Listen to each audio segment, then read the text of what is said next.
We good? We are good to go. Yeah, I mean, well played game.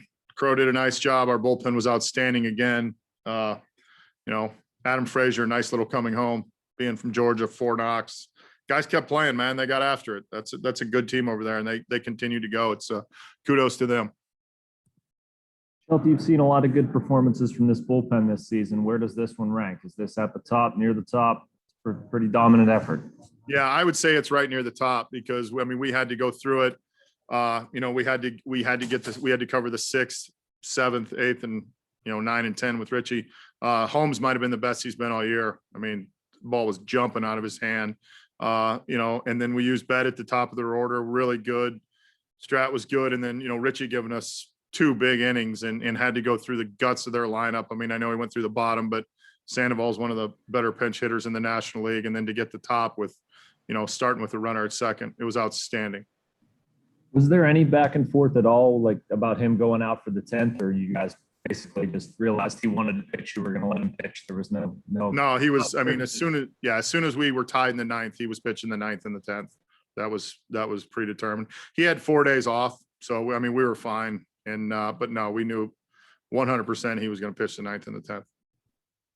Shelty, Frazier's profile isn't really a guy who sits back and crushes balls, but the first 3 hits he had tonight were all hard hit. Do you think that's kind of a product of when he gets in those good counts without 2 strikes, he's able to really barrel up the ball versus how he fights with 2 strikes? Yeah, I think he has a good idea of how his swing plays, and when he gets himself into advantage counts, he's able to take that really short, compact swing, and when he gets the ball in the right areas, he hits the ball hard. And then he's got the default where he knows he can make contact and shoot the ball the other way, which we saw him do both of them tonight. Derek, what did you make of the situation in the 4th where Crow sort of rose to the occasion there, and probably the biggest crowd you guys have played in front of, and he struck out Freddie Freeman. That was a huge spot and a lot going on. Yeah, there was a lot going on. I mean, their crowd was into it. There's a lot of people here, and big spot for him. It's probably the biggest spot he's been in, in his young career, with that kind of volume, facing, a guy that's won the MVP, and he executed pitches. And I thought he did a really nice job tonight. Showed you guys were 8-15 in 1-run games last year, 1-5 in extra innings. This year, 6-3, 3-1. What's been the difference of that turnaround? Where do you see that this team has made improvements in those type of games? Well, I mean, last year we continued to fight throughout it, and I think we continue to fight this year. I think in this year's game, our bullpen has really been solid, and they've kept us at that 0, or they kept us at that spot where we're tied and gives ourselves a chance. And last year at times, we would pitch well, but we wouldn't pitch well enough to keep it there. And this year, I think that's the difference. Derek, there's a noticeable difference in just the way Reynolds sort of sees breaking balls and the way he sees fastballs. He just wears out fastballs, and numbers haven't been good for him on the softer stuff. Do you notice that difference, and what do you kind of have to do to sort of even that out? Yeah, I think that's a maturation thing. The fact that he can hit the fastballs is extremely important. Why guys get there, and guys learn to hit the breaking balls they should hit.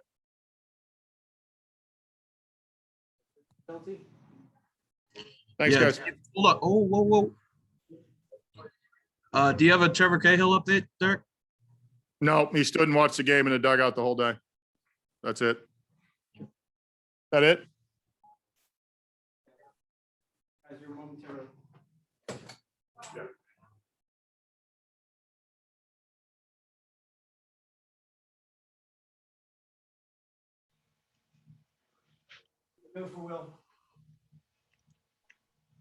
Hey, Will.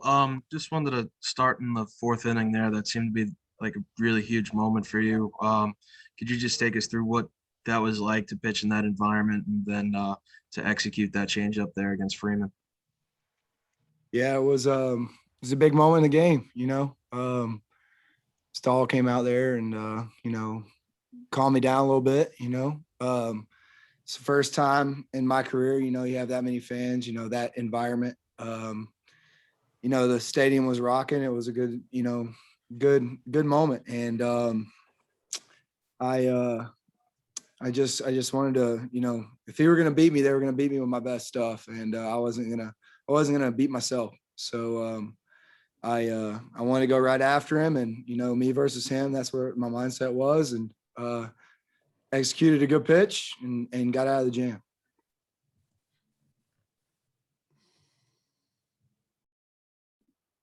Will, what's it like to watch what a guy like Adam Frazier is doing right now? I mean, he put in that one game when Phillip got hurt. That was about his only game without a hit this month. Feels like he's always on base. Yeah, I mean, what Frazier's doing is awesome. It's a testament to who he is as a player, as a worker, as a grinder. He's someone that you love to play with, and him going out there and it's incredible. Every time he gets on base, I just smile. I just look at him like, holy crap! It's another time. It's again and again and again and again and again, and it's fun to watch. When someone's in a groove like that, and someone's just going about their business the right way, and then that happens. It's so much fun to watch, and he comes up in big moments, and he does what he does, and it's so much fun to watch. Speaking of what, how much fun was it to watch the bullpen, what they did tonight? I mean, they're incredible. Those guys are nails down there. We got such a good bullpen, and everyone takes it upon themselves to do their job, next man up mentality, and they came in, they shut down a really good team, and locked up that win for us, and those guys compete, and they're really good, and we have a good bullpen, and they keep showing it night in, night out. Well, what did you make of the home run pitches, Contreras and Swanson? One looked fairly down. It was a nice swing, and then I think the other one was kind of executed up. But was that what you were trying to do? What did you think? Yeah, if not just because of the outcome of the two pitches, but more of the execution. I made two pitches tonight that I didn't execute to the point that I wanted to. When I let go of the fastball before to Contreras, I knew it was a good sinker. We threw a sinker in. It was probably the best one I'd thrown today, and we tried to go do it again. And as soon as I let go of the next one, I was just hoping it was out of the zone. It cut on me a little bit. It stayed true in middle, and that's his go zone is fastballs. So to me, it was that pitch, and then to Swanson, I was trying to go down and away, and I went up and in, and I think Dansby's a reaction guy on that pitch, and he reacted to it. Yeah, it was on the box. It was a good pitch, and it wasn't like anywhere in middle or anything. It was on the line, but that's a reaction pitch for him. And up and in heaters are somewhere where if he sees it early, he reacts. And I didn't execute my pitch there either. I was trying to go down and away. So, the execution of those two were what I was most disappointed in, just because the rest of the game, yeah, I gave up some hits and I gave up some other knocks or whatnot, but I felt like I was executing to a point and to a position to get guys out. And those two pitches I just didn't execute. They as soon as I let go of both of them, I knew that there was a chance for damage, and those guys did that. Well, a few of your past 4 starts, it's been that 1 3-run inning that have kind of hurt the line. I mean, how do you view that? You're putting up a lot of zeros, and you're close to having that scoreless line coming out of it. Is it maybe more frustrating in that sense, or do you kind of have some confidence knowing that you can't put up that many zeros? Yeah, I mean, I'm confident in my stuff. The confidence isn't an issue. I know I can get guys out, and I know I can do it at a high level. The 3-run inning thing, it just tells me that I'm really close. I talk with Andy a lot here, Andy Bass, and we talk about the first couple starts for me, it was, getting my feet wet, getting into the swing of things with a new team, being a rookie, just going out there competing, giving guys a chance. And and giving us an opportunity to win games. And I think this week, you know, we really started. I told him, I said, you know, I'm over that stage. Now it's about the domination stage, and that's where I want to evolve as a player. Is, you know, those 3-run innings are there, but like that shows, like the other innings show you how close I am to being that dominant pitcher that I can be. And, you know, it's frustrating because, you know, you look back at it, it's one pitch. And that's the thing that changes it from a 4-run outing to a 1-run outing. And it's like, that's a part of, you know, the progress and growing up and being a part, like in the game, you know, not in a mentality situation, but more of just like learning about yourself throughout the game. And it's just a part of the progress, you know. It's every time, I think I said this before, but every time I pitch, progress isn't always, you know, results based. You know, progress is based on, you know, how I feel, what I thought I did well and things. And the results might not show that sometimes, but, you know, tonight I wanted to give ourselves a chance to win.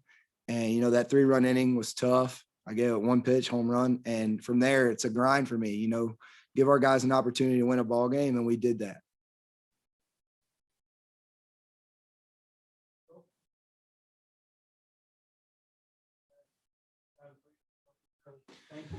He's my favorite player, by the way. Adam Frazier is my favorite player.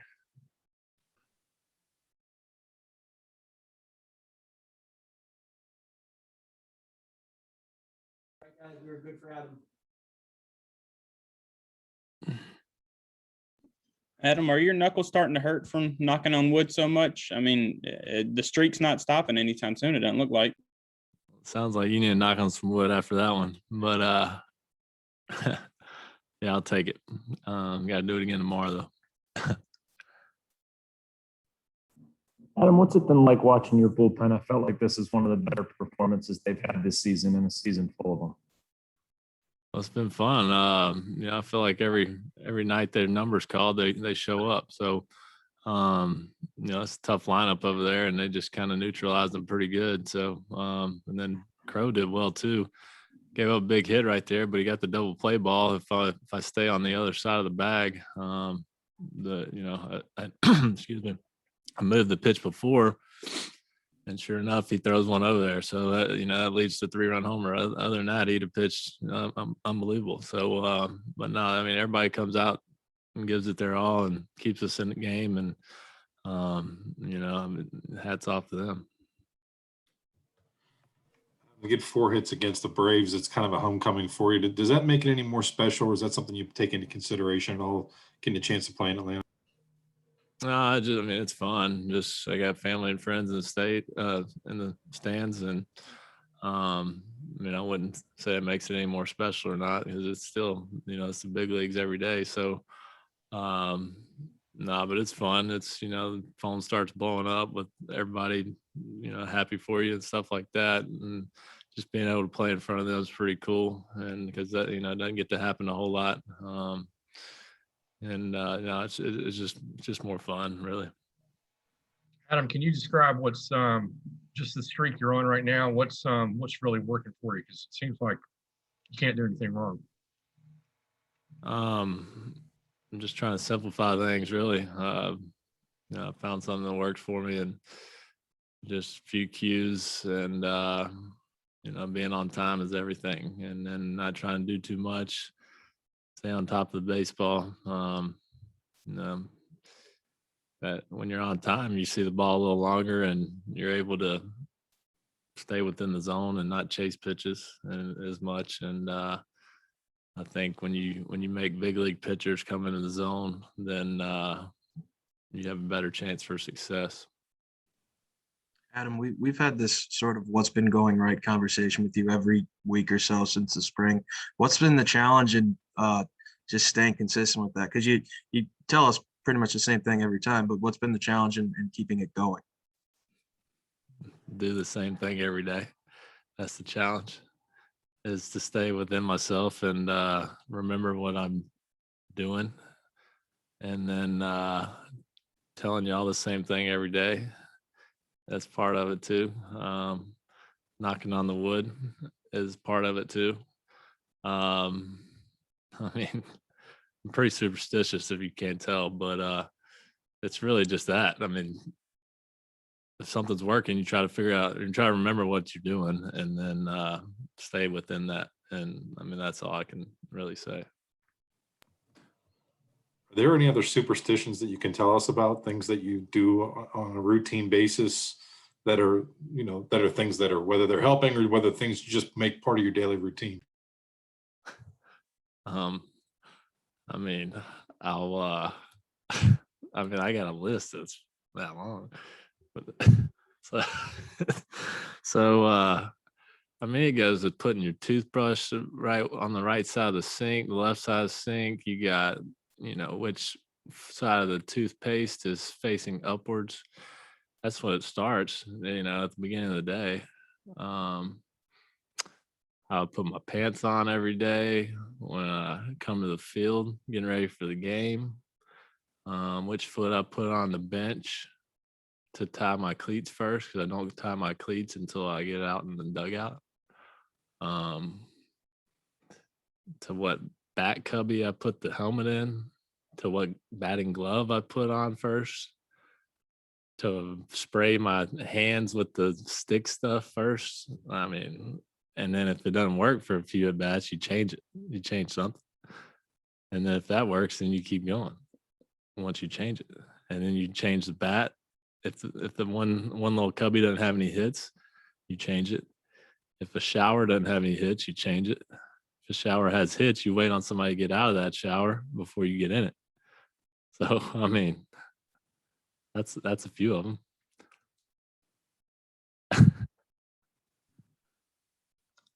That was incredible. Thanks, guys. Thanks, Adam.